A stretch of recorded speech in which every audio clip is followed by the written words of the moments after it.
Hai, apa kabar semuanya? Semoga kabar Anda baik-baik saja. Terima kasih karena sudah memberikan support dan juga kesetiaan Anda untuk membangun channel Codot Film. Yuk kita lanjutkan alur ceritanya, sambil siapin kopi dan cemilan, setting suara volume full. Gasken. Mendobrak kepompong. Klan Shi adalah salah satu dari 8 klan kuno. Meskipun klan Shu tidak setenar klan Gu atau klan Hun, itu masih salah satu dari 8 klan kuno dan bukan keberadaan biasa. Klan Shi biasanya tidak menonjolkan diri dan jarang berita yang berhubungan dengan mereka menyebar, tetapi tetap rendah hati tidak berarti bahwa mereka lemah. Klan Shi ini relatif kuat jika diukur dari kekuatan bertarung mereka.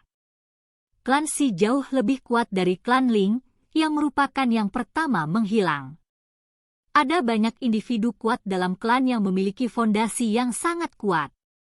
Namun, faksi super yang memiliki fondasi hebat sekali lagi secara misterius menghilang dalam semalam. Hanya memikirkan tentang hilangnya klan saja sudah cukup untuk membuat seseorang merasa dingin di dalam hatinya. Klan Shi telah menghilang dengan cara yang sama seperti klan Ling. Alam mereka berdua telah tertutup sebelum mereka menghilang. Setelah ranah dibuka kembali, jutaan anggota klan dan keturunan warga tidak dapat ditemukan. Tidak satu pun dari mereka yang tersisa. Kelompok ahli dari berbagai faksi merasakan hawa dingin naik dari kaki mereka ke hati mereka. Para ahli ini telah memasuki dunia klan Shi dan menemukan dunia benar-benar sunyi dan tidak bernyawa. Eksistensi mengerikan macam apa yang bisa melenyapkan jutaan individu. Beberapa dari jutaan individu ini termasuk para ahli top dari klan Shi. Semua ahli itu adalah eksistensi di Central Plains yang bisa mengguncang dunia dengan hentakan kaki. Terlepas dari keberadaan seperti itu, klan Shi masih sepenuhnya dihapus dari dunia ini. Informasi mengenai hilangnya klan Shi tampak seperti badai saat menyapu Central Plains. Setiap faksi dikejutkan oleh informasi yang mengejutkan ini. Beberapa dari mereka yang memiliki indera tajam dapat secara samar-samar mengatakan bahwa ada sesuatu yang tidak beres. Semua faksi kuno ini sangat kuat dan warisan mereka telah bertahan selama ribuan tahun, namun 2 klan telah benar-benar lenyap dalam waktu 10 tahun. Jika masalah seperti itu hanya terjadi 1 kali, itu bisa dianggap sebagai kebetulan. Jika itu terjadi 2 kali, itu akan sangat aneh. Selain itu, cara kedua klan menghilang sama persis. Ini memberi seseorang gagasan bahwa pelaku yang membuat klan Ling dan Shi menghilang haruslah orang yang sama atau lebih tepatnya faksi yang sama. Namun, situasi yang menyebabkan seseorang merasa bermasalah mengikuti. Semua orang tahu bahwa hanya ada 2 faksi di seluruh benua yang diam-diam bisa menghilangkan klan Ling kuno dan klan Shi kuno. Kedua faksi itu adalah klan Hun dan klan Gu. Dalam sekejap, banyak tebakan dan keraguan dilemparkan kedua faksi ini. Klan Hun tidak menanggapi tebakan ini, yang cocok dengan gaya biasanya. Namun, klan Gu merasakan sakit kepala saat keraguan dilemparkan ke arah mereka. Hubungan mereka dengan klan kuno lainnya cukup baik, tetapi hubungan antara mereka menjadi sedikit canggung setelah klan Ling dan Shi menghilang. Beberapa klan lainnya jelas mulai merasakan keraguan dan ketakutan terhadap klan Gu. Bahkan beberapa interaksi reguler mereka sempat terhenti. Klan Gu jelas merasa sakit kepala karena berita meresahkan yang muncul tiba-tiba ini, tetapi kejadian kali ini menyebabkan mereka berhati-hati. Perkembangan ini jelas tidak bermanfaat bagi klan Gu. Faksi yang menyerang kemungkinan besar sengaja melibatkan klan Gu dalam skema mereka. Namun, eselon atas klan Gu merasakan keraguan dan ketidakpastian karena mereka tidak tahu bagaimana mungkin klan Hun memiliki kekuatan yang begitu menakutkan jika mereka benar-benar pelakunya. Mereka telah berhasil menghindari penyelidikan dari banyak ahli klan Gu dan melenyapkan klan Ling dan Shi tanpa ada yang menyadarinya. Atau, mungkinkah ada eksistensi mengerikan lainnya yang tidak mereka ketahui di Central Plains? Terlepas dari tebakan klan Gu, mereka tidak memiliki bukti untuk membuktikan bahwa mereka tidak bersalah kepada 3 klan lainnya. Oleh karena itu, mereka hanya bisa diam dalam menghadapi kecurigaan ini. Saat klan Gu dan klan Hun tetap diam, 3 klan yang tersisa dari 8 klan kuno, yaitu klan Yao, klan Le, dan klan Yan, tiba-tiba mengumumkan aliansi 1 bulan setelah klan Shi menghilang. Mereka menyebut diri mereka Aliansi 3 Klan. Pembentukan Aliansi 3 Klan memiliki dampak yang sangat besar pada faksi lain. Ini adalah pertama kalinya aliansi dibentuk oleh 3 klan kuno sejak zaman kuno. Lagi pula, klan-klan ini sangat kompetitif dan mengalami banyak konflik. Lebih mudah diucapkan daripada dilakukan untuk meninggalkan segalanya dan membentuk aliansi, tapi kali ini, ketiga klan merasakan ketidaknyamanan yang luar biasa karena bahaya yang tidak diketahui. Mereka tidak ingin menjadi klan Ling atau klan Shi berikutnya, tetapi pembunuh misterius ini telah mampu secara diam-diam melenyapkan klan Ling dan klan Shi, jadi mungkin tidak akan menjadi masalah yang terlalu sulit bagi pelaku untuk melenyapkannya. Dari mereka. Untuk melindungi garis keturunan klan mereka tidak punya pilihan lain selain membentuk aliansi saat ini. Faksi lain di Central Plains sedikit santai ketika Tri-Clan Alliance tidak meluncurkan pasukan ke Central Plains setelah mengumumkan aliansi mereka. Sebaliknya, mereka menghabiskan banyak sumber daya untuk membangun terowongan di antara alam mereka. Jadi, jika satu pihak diserang, 2 pihak lainnya akan dapat dengan cepat memberikan dukungan melalui terowongan spasial. Setelah terowongan spasial antara 3 klan terbentuk, ketiga klan tampak tak tertembus.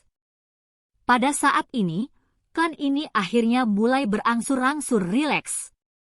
Setelah itu, mereka juga mulai mengirimkan beberapa ahli. Para ahli ini terus-menerus masuk dan keluar dari wilayah klan Shi dalam upaya untuk menemukan beberapa bukti yang menunjukkan pelakunya. Central Plains selalu sangat menarik, jadi tidak ada yang bisa menjadi sorotan lama. Bahkan peristiwa mengejutkan seperti lenyapnya klan Shi dan pembentukan aliansi oleh 3 klan secara bertahap meninggalkan sorotan sekitar setengah tahun kemudian. Apalagi pelaku misterius itu seakan menghilang tanpa jejak. Itu menyebabkan seseorang merasakan ketidaknyamanan sambil menghela nafas lega. Setelah dikejutkan untuk jangka waktu tertentu, aliansi Rumah Langit juga mendapatkan kembali ketenangannya. Itu terus terlibat dalam perjuangan tanpa akhir dengan Hall of Souls. Pada saat ini, kedua faksi besar itu benar-benar berselisih. Hari ini, yang satu akan menyerang kota yang lain. Besok, yang lain akan menghancurkan aula cabang seseorang. Mereka saling bertukar tit saat mereka terlibat dalam pertempuran tanpa akhir. Namun, pertarungan jangka panjang mulai menguntungkan aliansi Sky Mansion. Mereka menggunakan perang ini untuk mendapatkan lebih banyak kekuatan. Perang ini tidak hanya membuat kekuatan pertempuran aliansi menjadi lebih kuat dan bersatu, tetapi juga menarik semakin banyak faksi kecil yang telah ditekan oleh klan Hun untuk bergabung dengan mereka. Oleh karena itu, selama 1,5 tahun perang ini, ukuran aliansi Sky Mansion telah berkembang berkali-kali lipat jika dibandingkan dengan sebelum perang. Jumlah ahli dalam aliansi tidak kalah dengan Hall of Souls. Mendapatkan kekuatan melalui perang telah memungkinkan aliansi tumbuh lebih kuat. Namun, ada masalah yang membuat kelompok Yao Lao dipenuhi dengan kekhawatiran dan kecemasan meski kekuatan mereka meningkat. Sumber dari perasaan ini secara alami adalah Xiao Yan. Sudah 1,5 tahun sejak alam api iblis telah ditutup saat itu, tetapi mereka masih belum mendapatkan berita sedikit pun terkait dengan Xiao Yan. Minimnya berita ini membuat hati banyak orang menjadi sedikit cemas. Kepala Sky Mansion Alliance mungkin adalah Yao Lao, tetapi di hati banyak orang, punggung kurus dan kuat itu adalah dukungan mental mereka. Mereka berpikir bahwa selama punggung kurus itu mendukung mereka, aliansi Sky Mansion tidak akan pernah jatuh.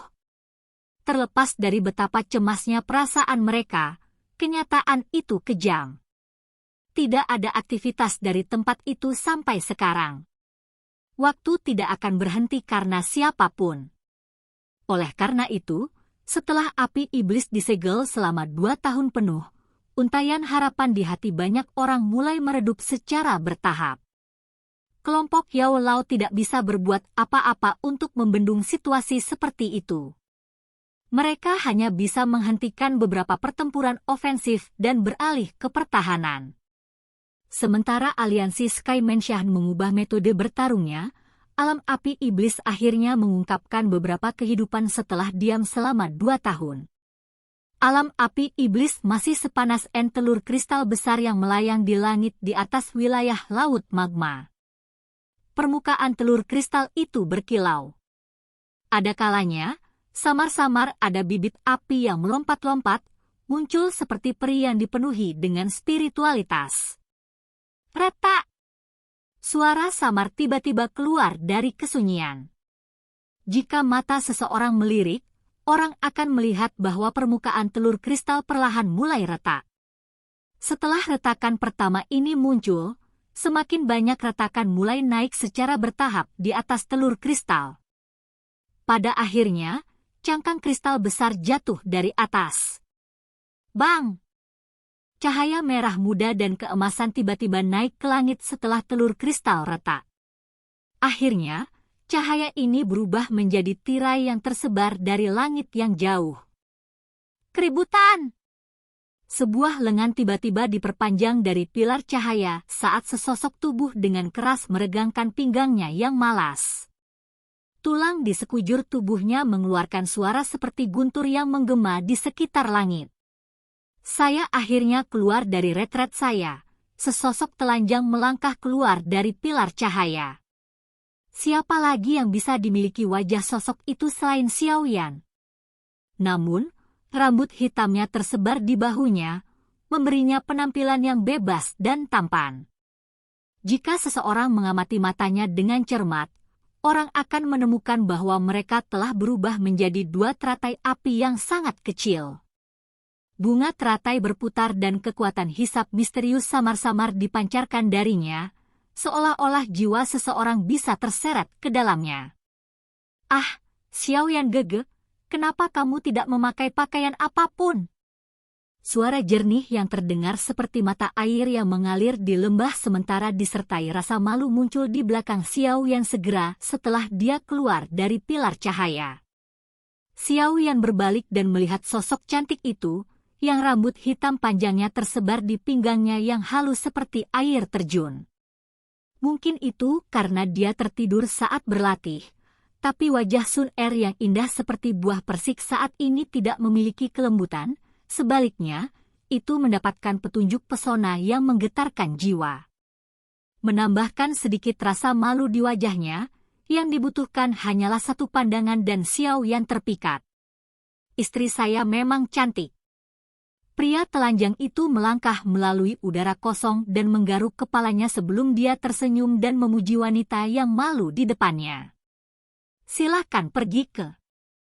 Oke guys, jangan lupa like, comment, share, and subscribe di channel Codot Film. See you next video, peace out and bye-bye.